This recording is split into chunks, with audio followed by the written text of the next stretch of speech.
The morning felt tense before anyone said a word. Agents stepped from dark vehicles near the waterfront tower that housed Rothstein Rosenfeld Adler. Uniforms moved with purpose. Phones inside the building went silent as word spread floor to floor. No one knew the full picture. They only knew the firm that lived on speed and spectacle had stalled overnight. Scott Rothstein had built his name into a symbol of success in South Florida. He moved through charity galas, political dinners, and high-end parties with the ease of someone who knew every door would open for him. People trusted him because wealth surrounded him wherever he stood. They believed the settlements he sold were real. Now the staff watched the scene shift from rumor to reality. Something large had broken open. The question moved from whispers to certainty. How long had this been building behind the polished walls of the firm? Chapter 1. The Wait Behind the Glass. The lobby lights came on before sunrise. Staff walked in with the same quick pace they used every morning, but something felt different. A few people glanced toward the long hallway that led to the executive offices. The offices were closed. No sound came from behind the frosted glass where Scott Rothstein usually made his first calls of the day. The silence was heavy. It pressed against the building in a way no one could explain. They pushed forward, unsure why the air felt heavier than usual. By 8 in the morning, the firm was awake. Phones rang in steady bursts. Assistants sorted files into carts. Paralegals hurried past each other while juggling schedules. All of it looked normal from the outside, yet the tension sat in small details. People whispered. Eyes moved from door to door. A few employees checked their phones more often than usual. Something was off and no one could name it. Rothstein Rosenfeld Adler did not leave much room for slow mornings. The rhythm of the place mirrored Scott Rothstein himself. Fast, loud, always pushing for more. He walked the floors with quick steps. He talked with the force of someone used to shaping outcomes. To clients, he was the man who knew every judge in town. To donors, he was the man who never missed a political dinner. To the people who worked for him, he was the engine that pulled the entire machine.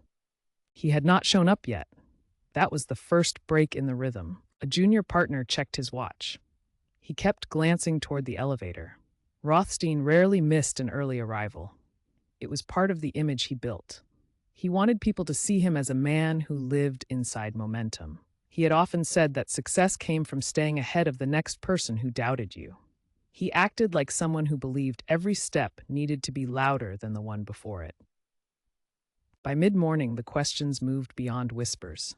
A receptionist sent a message to her supervisor. "Has Scott checked in?" The answer came back with 2 words. "Not yet." The supervisor followed with another line. "He is probably in meetings outside." No one believed it fully. They nodded anyway because the alternative felt too large to consider. The truth was that the firm had been living with pressure long before this morning. People had seen small signs, a late payment here, a tense closed-door meeting there. A few weeks earlier, one accountant had raised concerns about a wire transfer that did not match supporting records. A senior manager brushed it off and said it was a timing error. The accountant dropped the matter. The message was clear. Do not push. To the outside world, the firm looked unstoppable. It sat inside a glass tower near the waterfront. Its name appeared at charity events, political banquets, and business conferences. Clients walked into a lobby lined with modern art. Cameras flashed when Rothstein arrived at public functions. He moved with the confidence of someone who never needed to justify his success. His tailored suits, his polished shoes, his bold cufflinks. Every part of him looked like a promise that money would follow. He built the image with purpose. He understood that people trusted what they could see. If he walked through a room with luxury at his back, then people assumed he had earned it. If he said he had access to settlement deals worth millions, then people believed the deals existed. His power did not come from documents or research. It came from the stage he built around himself.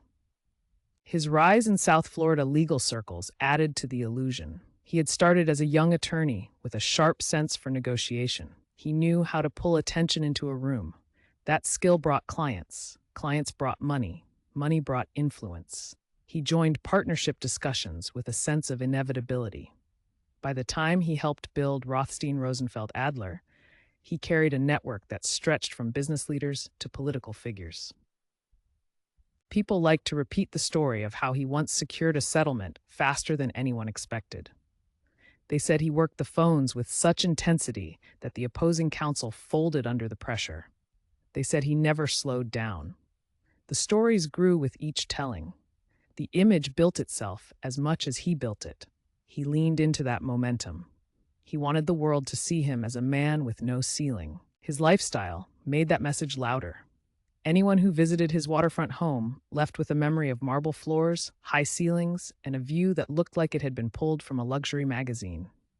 The cars in his garage drew attention. Bright colors, rare models, engines that roared when he pressed the starter. He would host dinners where guests saw signed photographs on the walls from political figures. He would stand near the table while people admired his success. He acted as if the admiration was part of the meal. This was the world that made his investment pitch seem believable. Investors were told they could buy portions of confidential settlements. The story was simple. Clients wanted fast payouts and were willing to discount their settlements. Investors could purchase those settlements and collect structured returns. The idea sounded legitimate because settlement factoring existed in the real world. The twist came in the details. Nothing about these settlements was real. He did not present the deals like a salesman. He presented them like a man granting access to a rare opportunity. He held the files with care. He spoke with certainty. He walked investors through office hallways where energy seemed to pulse from room to room. He made them feel like they were stepping into a world that only a few people could reach. Many of those investors already respected him. Some knew him from political fundraisers. Others saw him as a man who always backed winners. Trust came easily. The early investors were paid quickly. That strengthened the illusion. The returns were steady. The firm looked strong. The offices expanded. New hires filled the conference rooms. No one inside the firm was told that the money flowing in had nothing to do with legal victories. Staff believed the firm was winning high-value cases. They did not see the false documents being created behind closed doors. The scheme grew fast. Each new round of money filled the gaps left by the last one. Rothstein managed the flow with urgency. He told staff to prioritize certain transfers. He gave instructions that did not follow standard accounting practice. Some employees raised questions quietly. They were told that the settlements involved sensitive matters and could not be discussed. The pressure to stay silent grew as the pace increased. By late 2008, the workload shifted. Employees noticed a growing number of late-night meetings. Doors stayed closed. Assistants were told to reroute calls. A few lawyers confided to each other that they felt uneasy about the volume of funds moving through the firm with little explanation. Still, no one pushed the issue in a formal setting. Rothstein had built a culture where loyalty meant moving with his speed, not questioning his direction. The pressure reached a new level in the months that followed. Staff were asked to prepare documents that looked like settlement confirmations. Some of these documents were created with signatures that no one saw being signed. When a paralegal asked a supervisor why the process did not follow the usual chain of custody, the supervisor told her to follow instructions. She did. But she walked away with a feeling that something was slipping beneath the surface. Rothstein himself seemed more restless. He spoke faster. He pushed harder. When someone asked about the firm's future plans, he said they were heading into the strongest growth period yet. He smiled when he said it. Yet his eyes moved in quick glances, as if he was searching for an exit he had not yet needed. The first cracks appeared to those closest to him. A long-time employee noticed that Rothstein avoided certain financial meetings. A partner observed that travel expenses increased sharply without explanation. An internal accountant reported that several wires had no matching invoices. Each concern was pushed aside with urgent instructions to focus on client needs. The message was clear: keep the machine moving. By early 2009, the tension inside the firm had become a quiet undercurrent. People worked faster, but talked less. It felt as if questions hung in the air with no safe place to land. The firm had reached a point where the appearance of strength mattered more than stability itself. And the appearance held because everyone believed it needed to hold. The final sign came on a Friday morning when an assistant tried to confirm a meeting with an investor. She searched for the file on the internal system. The file path had been altered. When she asked a manager why it had changed, she was told that the matter had been transferred to a restricted folder. The tone of the instruction left no room for follow-up. She nodded. She left. She carried the unease with her for the rest of the day. A few hours later, employees saw Rothstein walk through the lobby with a forced calm. He nodded at people. He said good morning. But his steps lacked the usual confidence. He went straight to his office and closed the door. Some staff exchanged looks. They felt something shifting, but could not name the shape of the worry. That night, the office stayed lit longer than usual. People passed by his door and saw him speaking on the phone with quick movements. He paced, he paused, he picked up another line. The door stayed closed. No one dared interrupt. The next morning, the silence returned. It sat inside the building like a weight. Staff arrived to find his office empty.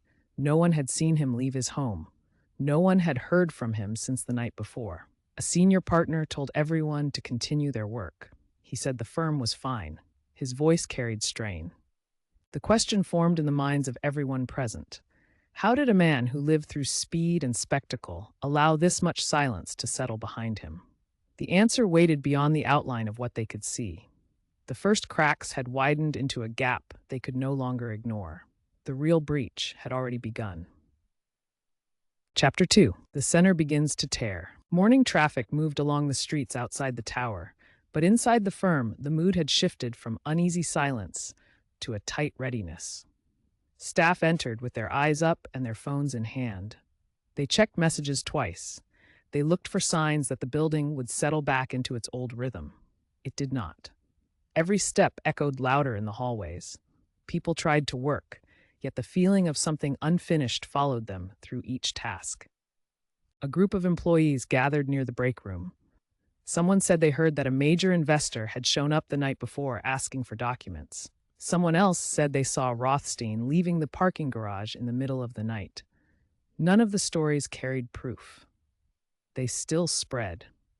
People repeated them because the lack of answers left too much space for imagination. In a place built on confidence, the absence of clear direction felt dangerous. The investment program that ran through the firm had reached deep into South Florida's business community. The victims came from every corner of that world. Some were wealthy business owners who trusted Rothstein because they saw him at charity galas. Some were political donors who wanted to strengthen connections. Others were retirees who believed the steady returns would support their families. The deals promised security. The documents looked official. The tone of certainty in Rothstein's voice closed any lingering doubt. The firm never presented these investments as a side venture. They were framed as rare opportunities tied to confidential settlements. Investors were told that parties in those settlements were willing to sell their payout rights for immediate cash at a reduced value. That alone could have been plausible. But the interest rates offered were far higher than industry norms. The documentation carried authenticity at a glance, but deeper review would show that many signatures were copied images placed on new pages. Inside the firm, the mechanics of the scheme grew more demanding. People in accounting handled transfers they did not understand. Assistants prepared intake files for investors they had never met. The pace left little room for questions. When concerns surfaced, managers insisted that the settlements involved private matters. Confidentiality explained everything. At least that was the line used. Staff accepted it because they wanted to believe the firm was rising, not sinking. One former employee later said that the pressure came from the top floor. The message was simple: do not slow the process. If something looks unusual, keep moving. The firm paid well. The offices sparkled. Promotions looked possible. In environments like that, silence grows naturally. People assume the success they see must have a solid foundation. They do not imagine that the foundation is air. Even so, some employees had begun to question Rothstein's choices. Months earlier, he had pushed for more political donations. He hosted gatherings where guests walked through rooms filled with displays of wealth. He brought investors into his home and allowed them to see the scale of his lifestyle. These invitations were part of the illusion. When people saw him surrounded by luxury, they assumed he was a man whose financial success came from legitimate sources. The staff watching these displays felt a mixture of pride and confusion. The firm had grown quickly, but the gap between normal law firm revenue and Rothstein spending widened by the month. People asked each other how the math worked. The conversations stayed quiet. Staff did not want to be seen as questioning the firm's leader. The political world amplified Rothstein's credibility. He attended fundraisers. He took photos with state and federal officials. He donated large sums to campaigns. He traveled in circles that most attorneys never entered. These actions carried weight. Investors believed that someone with that level of access must operate within legal bounds. They thought political connections served as a kind of shield. They did not realize those connections were part of the sales strategy. Meanwhile, inside the accounting department, irregularities kept appearing. A junior accountant noticed that certain transfers were routed through multiple internal accounts before going to investors. When she tried to match those transfers to invoices, the numbers did not align. She flagged the issue to a supervisor. The supervisor told her to finalize the ledger and let leadership handle the justification. She followed instructions, but she carried the concern with her. A partner who had joined the firm during one of its expansion periods noticed another irregularity. He tried to review documentation for a large investment that had supposedly closed months earlier. The files were incomplete. Some were scanned copies with no originals in the system. He approached a senior figure at the firm who told him that the documents were sealed for confidentiality. The partner left the conversation with more doubt than certainty. The firm's operations became more chaotic as the scheme expanded. Investors began calling more often. They wanted updates on their settlements. Some wanted to increase their positions. Others asked for earlier payouts. Rothstein used his charisma to handle them. He promised results. He told them he had everything under control. He spoke with the force of someone who believed his own story. That confidence carried the illusion. Behind the scenes, the numbers were deteriorating. The flow of new money slowed. The volume of obligations grew. The structure depended on incoming funds. Without them, the entire scheme would collapse. Rothstein pushed harder for new investors. He sent staff to prepare conference rooms for meetings that moved at rapid speed. He used his public profile to attract wealthy individuals who wanted access to the next opportunity. By mid-2009, the tension climbed. Staff reported that Rothstein seemed more agitated. He called meetings with a sharp tone. He pushed deadlines forward. He demanded faster responses from everyone. Some employees said he looked exhausted. Others said he had lost patience. The mood in the building shifted. The atmosphere that once felt energetic now carried a sense of urgency that bordered on panic. Banks started raising questions. One financial institution noticed the high volume of wires moving through accounts that did not match typical law firm activity. They contacted the firm for explanation. Rothstein responded with assurances that the transactions were tied to large settlement payouts. He offered documents. Some matched, some did not. The questions continued. A major turning point came when a bank froze a transaction pending review. This forced delays in investor payouts. Internally, staff scrambled. They tried to reroute funds. They searched for backup documents. When they could not find them, they contacted Rothstein directly. He told them to stay calm and wait for his instructions. People waited, but the silence from his office grew longer. This freeze exposed a weakness in the system. The scheme required constant motion. If one channel closed, the pressure shifted to another. If too many questions appeared at once, the structure risked collapse. Rothstein felt the weight of that pressure. He tried to mask it with confidence, but his energy changed. He left meetings abruptly. He spent longer hours behind closed doors. He made calls that staff could not trace. Some employees started reaching out to outside contacts. They wanted advice without revealing too much. They used vague descriptions. "Something is wrong at the firm. I do not know what it is." They hoped someone would reassure them. Instead, the responses increased their worries. People told them to be careful.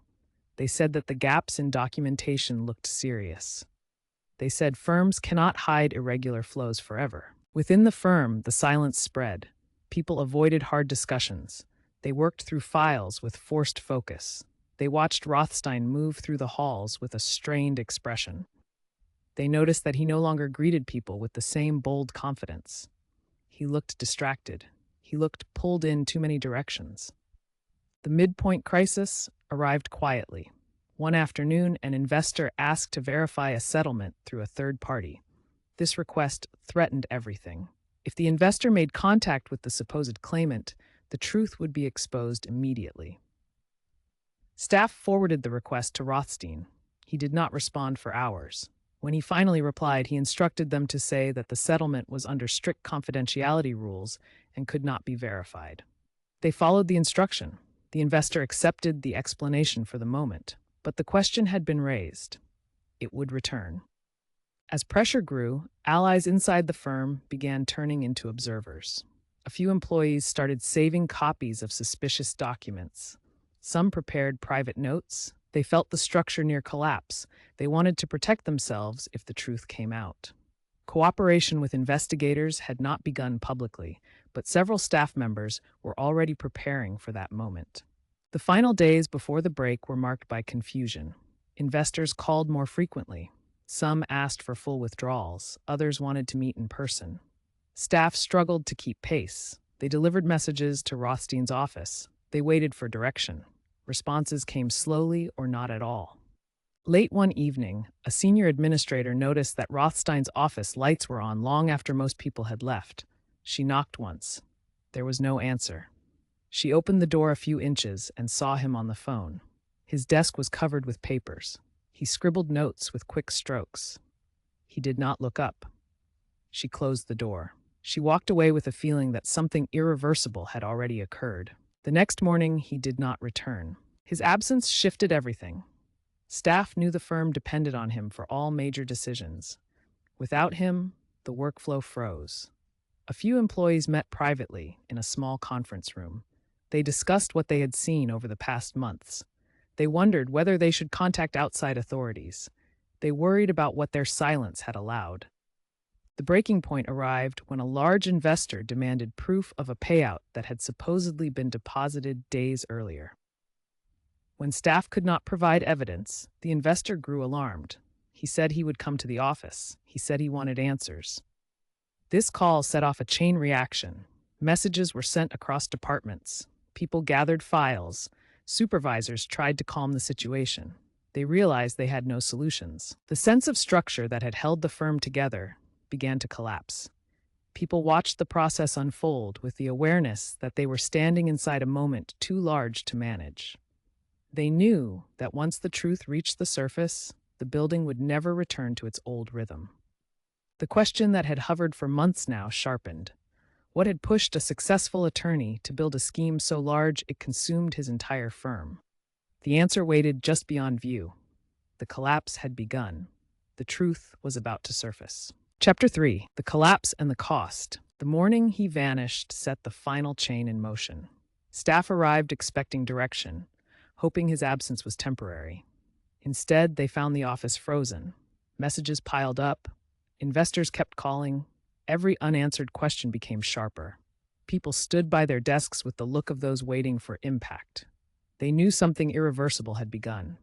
They just did not know how fast it would move. A partner tried to hold a brief meeting in the main conference room. He told the staff to remain focused on their work. He said Rothstein was handling a private matter and would return soon. No one believed the words. The tone behind them lacked conviction. The staff dispersed without speaking. The building felt hollow. The absence of its central figure exposed how much of the firm's structure depended on his presence alone. Outside the firm, the alarm spread faster. One investor arrived at the tower early in the morning. He asked for details about his settlement payout. When staff could not produce documents, he demanded to speak to Rothstein. They told him Rothstein was not in the building. He asked when he would return. They said they did not know. He walked through the lobby with rising anger. He made calls from his cell phone. His voice echoed off the glass walls. Others in the lobby listened.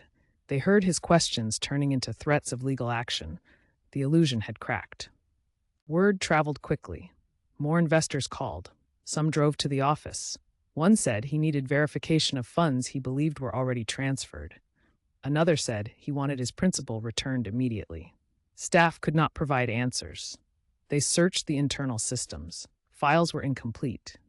Transfers stopped mid-flow. The gaps became undeniable. It reached a point where no one could hide behind excuses of confidentiality anymore. The firm's senior leadership gathered in a small room behind the executive offices. They tried to review the books, they tried to track the investments. They realized how little they understood about the flow of money. This was the moment the truth began to take shape. The settlement program was not a side operation within the firm. It was the core of the entire financial structure. Without new investor funds, nothing held together. And there were no new funds coming. By midday, the panic spread into the surrounding business community.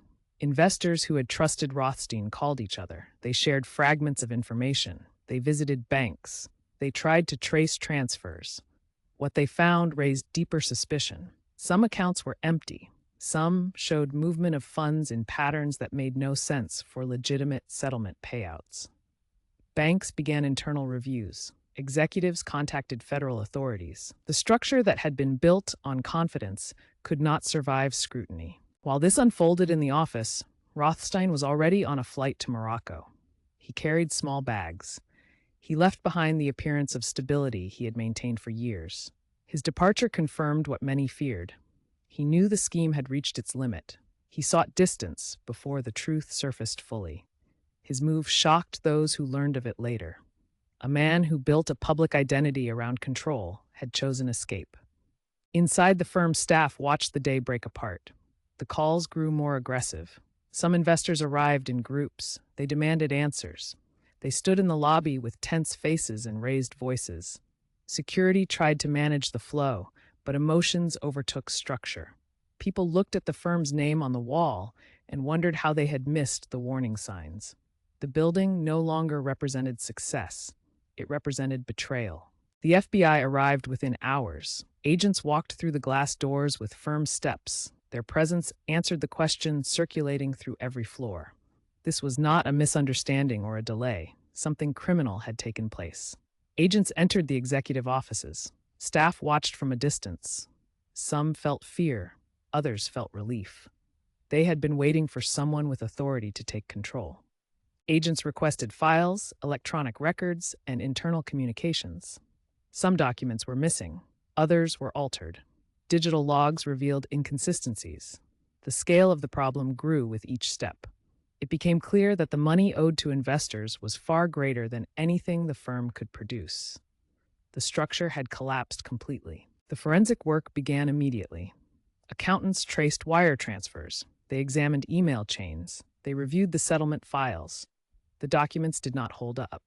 Many signatures were identical across different pages. Some dates made no sense. Others contradicted company records. What looked legitimate at a glance fell apart under review. The depth of the scheme became impossible to deny.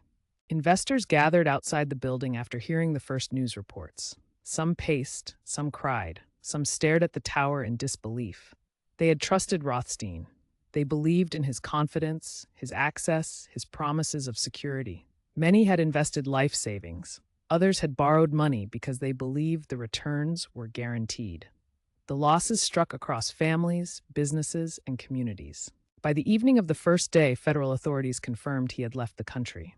That news traveled fast. It added weight to the collapse. Staff who once admired him now felt shock mixed with anger. They talked quietly in hallways. They asked each other how they failed to see the truth. They replayed moments from the past year, noticing details they had ignored or explained away. The realization settled in. They had been working inside a structure built on deception. Days later, Rothstein returned to the United States. Reports indicated that he had contacted authorities and agreed to cooperate. His return surprised many. Some believed he had planned to stay abroad permanently. Others thought he came back because he saw no path forward alone. Whatever the reason, his return became the final acknowledgement that the scheme had ended. His cooperation allowed investigators to map the full structure.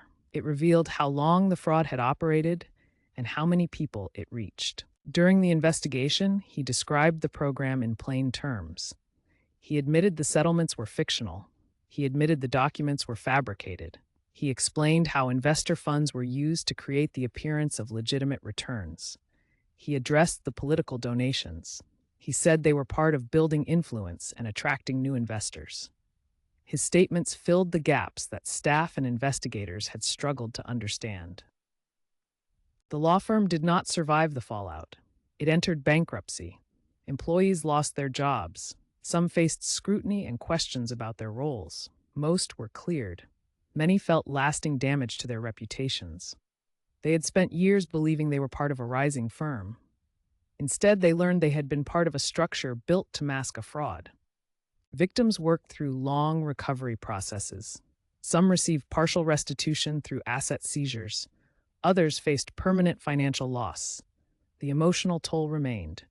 People who once trusted the legal system questioned their judgment. They felt the impact not only in their bank accounts, but in their view of trust and access. Rothstein eventually received a 50-year sentence. The courtroom heard from victims. They described their losses.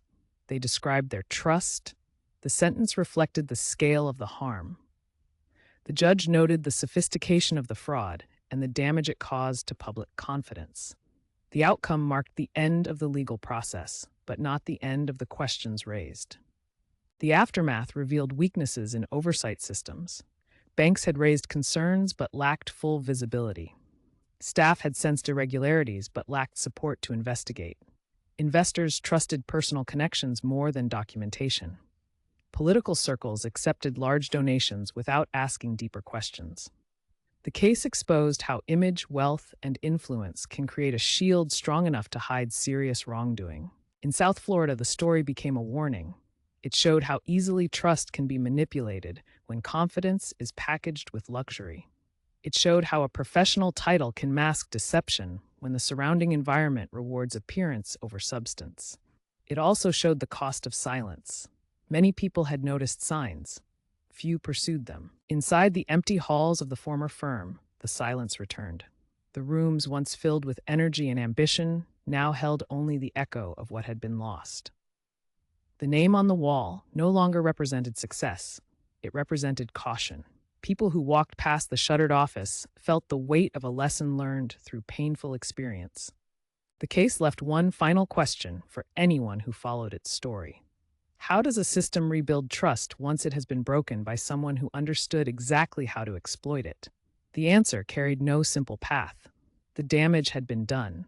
The cost had been counted. The truth had surfaced, but the scar it left would remain for years to come.